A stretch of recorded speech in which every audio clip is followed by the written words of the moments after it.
So, with the release of Sumeru and the Dendro element on the horizon, I wanted to make a video explaining why it would be important for Hoyoverse to give us a free permanent 4-star Dendro character. When I say permanent, I mean that it's not just from an event, but something that all players will get when they start the game. Allow me to elaborate.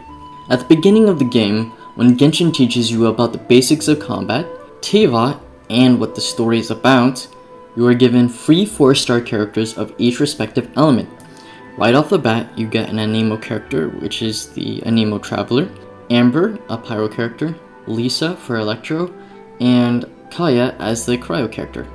A little bit further down in the story, while you are still progressing and exploring in Mondstadt, mind you, you get Barbara, a Hydro character, and Xiangling. You also get free wishes to obtain a guaranteed Noel from the starter banner. This means that from the very start of the game, you have access to every single element, and as a result, every single reaction combination. Except now, that isn't the case, since Dendro is coming to the game. It is important that newer players have access to all the different types of elemental reactions and playstyles so that they have a better understanding of the elements and know the different types of elemental playstyles and archetypes that the game has to offer. It doesn't make sense for a newer player to learn about 6 of the elements and then learn about another element 3 continents and several Archon story quests later. You should teach that at the start of the game.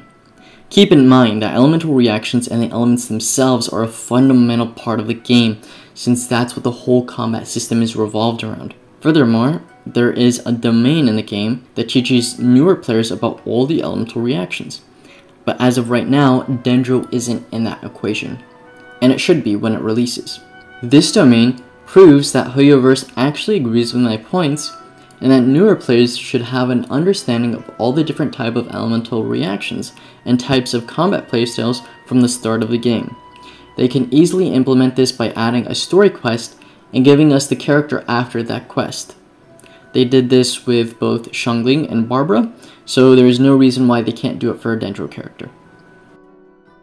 Another crucial point I would like to make is that this Dendro character should be able to use a universal set that isn't reliant on Dendro reactions. Sets like Noblesse Oblige, the Gladiator set, or Wanderer's Troop set are good examples of this. This is because with Sumeru being the 4th continent, newer players would have to go through a lot of content just to simply make good use of them.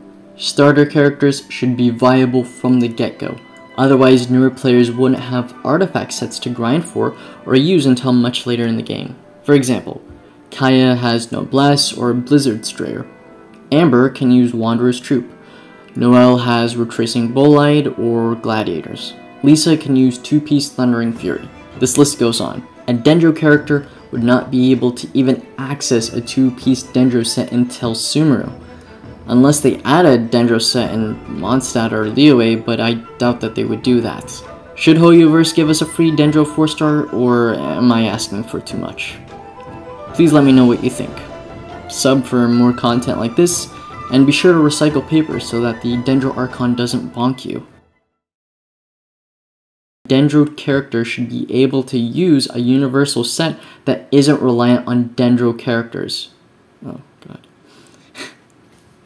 god. Another crucial point I would like to make is that this Dendro character should be able to use... Another crucial point I would like to make is that this Dendro character should be able to use a universal... Wanderer Soup